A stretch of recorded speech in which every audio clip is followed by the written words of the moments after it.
अस्सलाम वालेकुम नाजरीन। पिछली किस्त के आखिर में आपने देखा कि कुछ मंगोल काई कबीले में दाखिल हो गए थे।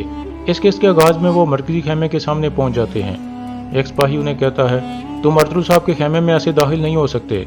मंगोल कमांडर कहता है, हम लोग जहाँ चाहें और जब चाहें अपनी मर्जी से जा सकते हैं, तुम कौन होते हो हमें रोकने वाले। यह कहकर वो हमला कर देते हैं। सबको गिराकर वो मंगोल आगे बढ़ जाते हैं और फिर मरकजी खेमे में दाखिल हो जाते हैं। अरतुल और उनके साथी भी आगे आ जाते हैं। मंगोल कमांडर कहता है, क्या इस कबीले के सरदार तुम हो अरतुल?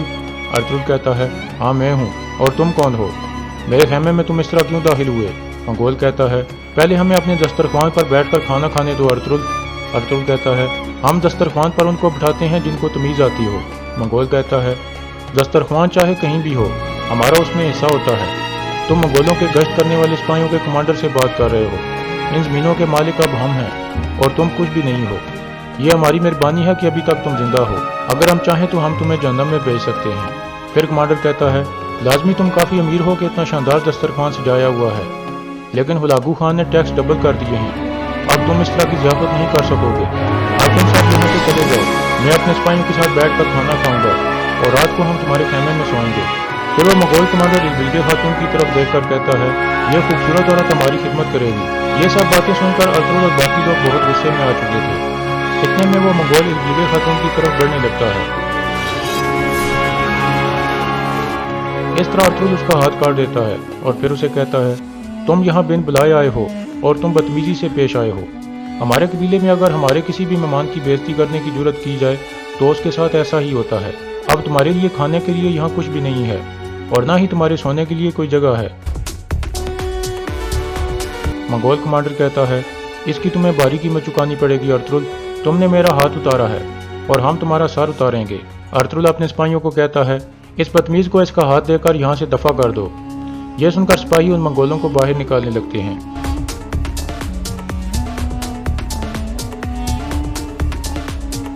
उनके जाने के बाद अरतुल कहता है, आज तक हम अपने इत्तेहाद की वजह से इतने मजबूत हैं। ये लोग हमें खौफजदा करने की पूरी कोशिश करेंगे, लेकिन हम इनके तकब्बर और बेहसी को बर्दाश्त नहीं करेंगे। वो टैक्स दुगने करके हमें खौफजदा करना चाहते हैं, लेकिन वो ये नहीं जानते कि हमारी ताकत हमारे दिलों में मौजूद ईमान है। फिर अरतुल कहता है, कल मैं कोनिया जाऊँगा और अमीर बहाउद्दीन के साथ टैक्स के मसले पर बात करूँगा। इसके बाद सोगत के चर्च का मंजर सामने आता है, जहाँ एक पादरी मौजूद था। इतने में द्रैगोस अंदर दाखिल होता है। पादरी कहता है, आओ, कहाँ थे तुम? द्रैगोस कहता है, हुजूर मुझे अरतुल साहब ने गरीब रूमियों के लिए खाने की चीज़ें दी थी, मैं वो बांटने गया था। पादरी कहता है, तुम इतने नरम दिल और रहम दिल हो, ये बात मुझे बहुत खुशी देती है। यहाँ आकर चंद ही महीनों में तुमने सबको अपना गुरवीदा बना लिया है। क्या मैं तुम्हारे लिए कुछ कर सकता हूँ? द्रैगोस कहता है, आपने पहले ही मुझे रहने के लिए जगह दी है, मैं आपके लिए दुआ करता हूँ। पादरी कहता है, अब मैं चलता हूँ, तुम यहाँ सफाई कर देना और अपनी इबादत कर लेना। और हाँ, अरतुल साहब के लिए दुआ करना मत भूलना, जो मंगोलों से हमारी हिफाजत कर रहे हैं। द्रैगोस कहता है, ज़रूर पादरी साहब, मैं हमेशा उनके लिए दुआ करता हूँ। फिर पादरी बाहर निकल जाता है। उसके जाने के बाद द्रैगोस कहता है, मैं हमेशा उसकी बर्बादी के लिए दुआ करता हूँ। दूसरी तरफ काई कबीले में इल्बिल्गे खातून अरतुल के पास पहुँचती है और कहती है, मैं सूरज निकलते ही अपने सिपाहियों के साथ रवाना हो जाऊँगी। जाने से पहले मैं आपसे मिलना चाहती थी अरतुल साहब। अरतुल कहता है, मेरा कबीला आपका कबीला है इल्बिल्गे खातून, आप जब कभी भी सोगत आएँ तो मैं आपका इंतज़ार करूँगा। इल्बिल्गे कहती है, आपने मेरी वजह से अपने कबीले और ख़ुद को खतरे में डाला। इस वाक़े के बाद वो गलीज मंगोल आपके लिए मुसीबतें खड़ी करेंगे। अरतुल कहता है, मेरी मेहमान की इज़्ज़त मेरी इज़्ज़त है इल्बिल्गे खातून, इसके लिए मैं न सिर्फ अपने आप को बल्कि पूरी दुनिया को भी आग में फेंक सकता हूँ। हमारी रवायात यही कहती हैं। इल्बिल्गे कहती है, शुक्रिया अरतुल साहब। फिर वो अल्लाह हाफिज़ कहकर बाहर निकल जाती है। इसी दौरान गुंदुज़ दूसरे खेमे में बिस्तर पर लेटा हुआ था और उसकी आंखों में आंसू थे। अरतुल आकर एक नज़र उस खेमे में देखता है और सबको सोता हुआ देखकर वापस मुड़ जाता है। इसके बाद अरतुल बाहर आ जाता है और अपनी वालदा के साथ बैठकर बातचीत करने लगता है। इस दौरान वो अपने बच्चों के बारे में काफ़ी खदशात का इज़हार करता है कि अगर उन्हें कुछ हो गया तो मैं क्या करूँगा। आयमा खातून कहती हैं, जैसे मैं हमेशा तुम्हें नसीहत करती हूँ, अब तुम किसी औरत से शादी कर लो बेटा। इस खेमे को और तुम्हें दोनों को औरत की ज़रूरत है। अब मैं बूढ़ी हो चुकी हूँ, जल्द मैं किसी काम की नहीं रहूँगी। यह सुनकर अरतुल काफ़ी गमगीन हो जाता है। इसी दौरान इल्बिल्गे खातून भी एक खेमे में मौजूद थी और अरतुल के साथ होने वाली आखिरी बातचीत के बारे में सोच रही थी। यह सोचकर वो मुस्कुराने लगती है। इसके बाद अगला दिन शुरू हो जाता है। मंगोलों के एक ठिकाने का मंजर सामने आता है। जख्मी मंगोल कमांडर दरख्त के तने के साथ बंधा हुआ था। फिर दूसरा मंगोल तलवार गर्म करके लाता है और उसके जख्म पर लगाता है ताकि खून रुक जाए। दूसरी तरफ अर्तुगरुल कोनिया रवाना होने के लिए तैयार था। इतने में उस्मान आकर कहता है, वो गलीज मंगोल पता नहीं आपके साथ क्या करेंगे, मुझे भी अपने साथ आने दें बाबा। अर्तुगरुल कहता है, मैं जानता हूँ कि तुम बहादुर और ताकतवर हो बेटा, लेकिन तुम्हारा कबीले में रहना मुनासिब है। तुम अकेले शिकार पर मत जाना, मंगोल हमारे लिए मुश्किलात पैदा कर सकते हैं। उस्मान कहता है, ठीक है बाबा, मैं अपने कबीले की हिफाजत करूँगा। फिर उस्मान कहता है, बुंदुल भाई ने कल की दावत में शिरकत नहीं की, मुझे उनका अफसोस है। अर्तुगरुल कहता है, बुंदुल जानता है कि उसने किस किस्म की गलती की है, पहले उसे इस गलती का हिसाब देना होगा। उस्मान कहता है, आप हमेशा हमें माफ़ कर देते हैं बाबा, क्या आप एक और दफ़ा उन्हें माफ़ नहीं कर सकते? अर्तुगरुल कहता है, अगर इंसान की गलती उसके अपने लिए हो तो उसे माफ़ किया जा सकता है, लेकिन अगर कोई अल्लाह की आयत की गई हदूद को तोड़ता है तो उसे माफ़ करने का हक हमारे पास नहीं है। तुम्हारे भाई को पहले अपनी गलती की कीमत चुकानी पड़ेगी ताकि वो शर्मिंदा होकर तौबा करे और माफ़ी मांगे। यह कहकर अर्तुगरुल उस्मान को प्यार करता है और फिर रवाना होने के लिए तैयार हो जाता है। दूसरी तरफ एक मंगोल कह रहा था, तुम ठीक हो जाओगे भाई, हौसला रखो। जख्मी मंगोल कहता है, बड़े भाई, मेरा इंतकाम ज़रूर लेना। इसके बाद उसकी गर्दन एक तरफ लुढ़क जाती है और वो फौत हो जाता है। इसके बाद दूसरा मंगोल कहता है, मैं तुम्हारा बड़ा भाई तुमसे वादा करता हूँ कि मैं उसकी दुनिया तबाह कर दूंगा जिसने तुम्हारे साथ ऐसा किया है। इसके बाद वो खड़ा होकर सिपाही को कहता है, 2 आदमियों को काई कबीले की तरफ भेजो, वो छुप कर कबीले पर नजर रखें और जैसे ही अर्तुगरुल कबीले से निकले तो फौरन हमें इतला दें। दूसरी तरफ अर्तुगरुल तैयार होकर मरकजी खेमे से बाहर आ जाता है और सबसे मुलाकात करने लगता है।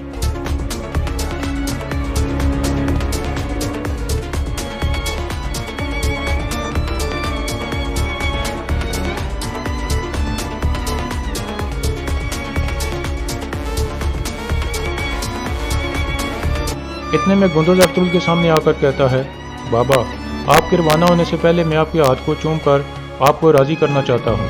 यह कहकर वो हाथ चूमने लगता है तो अर्तुगरुल अपना हाथ पीछे कर लेता है और कहता है, जिसे अल्लाह की रज़ा हासिल ना हो उससे हम कभी राज़ी नहीं हो सकते बेटा। यह कहकर अर्तुगरुल आगे बढ़ जाता है।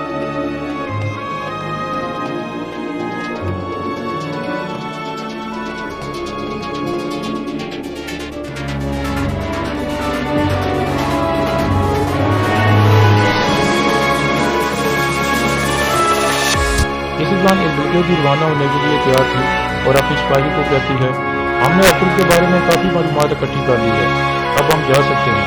यह कहकर वो भी रवाना हो जाते हैं। दूसरी तरफ ड्रैगोस चर्च में मौजूद था। इतने में उसका जासूस वहाँ पहुँचता है और कहता है, मंगोल कबीले में आए थे, उन्होंने टैक्स दुगने कर दिए हैं और अर्तुगरुल ने मंगोलों के कमांडर का हाथ काट दिया है। ड्रैगोस कहता है, अर्तुगरुल ने अपने आप को बड़ी मुसीबत में फंसा लिया है, मंगोल इस मामले को ऐसे नहीं छोड़ेंगे। जब अर्तुगरुल मंगोलों से निपट रहा होगा तो तुम बाजार के ताजरों को उकसा कर नाइतफाकी को बढ़ाओगे। कुछ देर बाद दूसरा आदमी अंदर दाखिल होकर कहता है, उस्मान को बचाने वाली औरत का नाम इल्बिल्गे है, वो चुबान कबीले से है और सोगत से सामान खरीदने आई थी और इसके अलावा थियोकुलस और उसकी बेटियां काई कबीले में मौजूद हैं। ड्रैगोस कहता है, हमें लाजमी थियोकुलस से छुटकारा हासिल करना होगा, तुम कबीले में चीजें खरीदने के लिए जा सकते होते हो, इस वजह से ये काम तुम करोगे। दूसरी तरफ काई कबीले में हकीम आर्तो कुछ भेड़ों का मायना कर रहा था जबकि सावजी एक किताब लेकर उसके साथ था। फिर हकीम आर्तो कहता है, इनकी आंखें खूनी हैं और इनके मुंह से पानी निकल रहा है और इन्होंने अचानक खाना छोड़ दिया है। यह सुनकर सावजी कहता है, इस बीमारी का नाम टॉक्सीमिया है आर्तुक साहब। यह सुनकर हकीम आर्तुक मुस्कुराने लगता है और फिर कहता है, चलो फिर इनका इलाज करते हैं।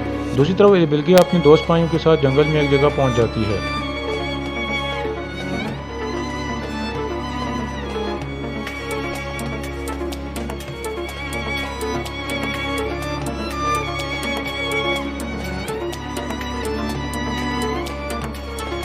एक बुजुर्ग आदमी कहता है, खुश आमदीद मेरी बेटी। इल्बिल्गे कहती है, खुश आमदीद बाबा। फिर एक तरफ जाकर वो पूछता है, क्या तुम मेरे लिए अर्तुगरुल और सोगत की खबर लाई हो बेटी? इल्बिल्गे कहती है, हाँ मैं काफ़ी खबरें लाई हूँ। दूसरी तरफ अर्तुगरुल का काफिला कोनिया की तरफ रवाना था।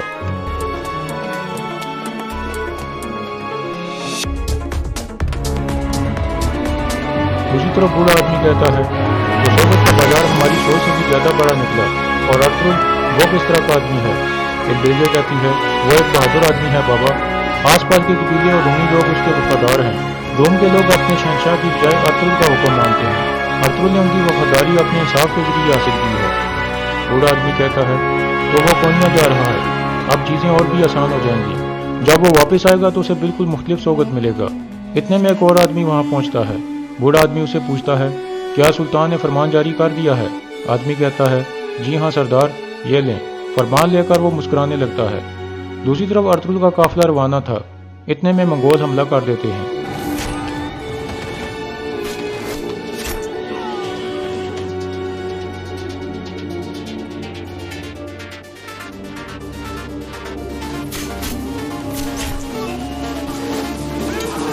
इसके बाद मंगोलों का कमांडर आगे आकर कहता है, मैंने सुना है मेरे भाई का हाथ तुमने काटा है, वो तुम्हारी वजह से मर गया है।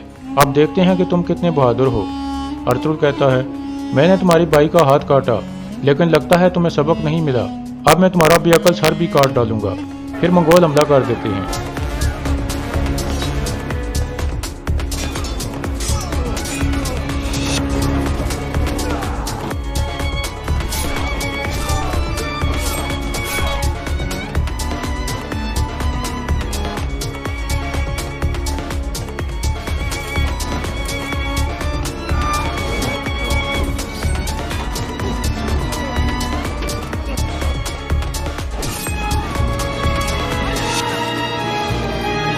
एक घुड़सवार अर्तुगरुल को घसीट कर वहां से ले जाता है। तुर्गोत और बामसी आगे बढ़ते हैं, लेकिन उनके सामने कुछ मंगोल आ जाते हैं और लड़ाई शुरू हो जाती है।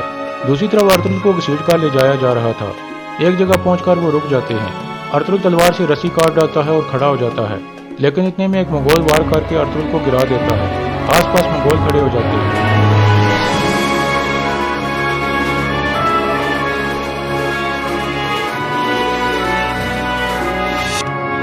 फिर मंगोल कमांडर आकर कहता है, मैंने तुम्हें बताया था कि मैं अपने भाई का इंतकाम लूंगा अर्तुगरुल, अब मैं तुम्हें ज़ब्ह कर दूंगा और फिर मैं तुम्हारे सारे कबीले को भी ज़ब्ह कर दूंगा।